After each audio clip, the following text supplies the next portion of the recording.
बिस्मिल्लाहिर्रहमानिर्रहीम। अस्सलाम वालेकुम दोस्तों, क्या हाल चाल। उम्मीद करता हूँ आप बिल्कुल खैरियत से होंगे। तो मैं भी बिल्कुल खैरियत से हूँ। तो आज मैं आपको दिखाऊंगा सूरजमुखिया का खेत, जो कि 1 माह पहले हमने लगाया था।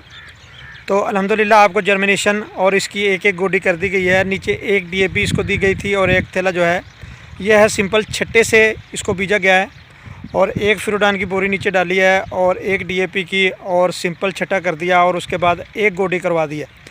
तो अभी तक आपको फसल का विज़िट करवाते हैं, ये कैसी है आप देखेंगे, आपको अंदाज़ा होगा कि हेल्थी और बेहतरीन फसल जा रही है।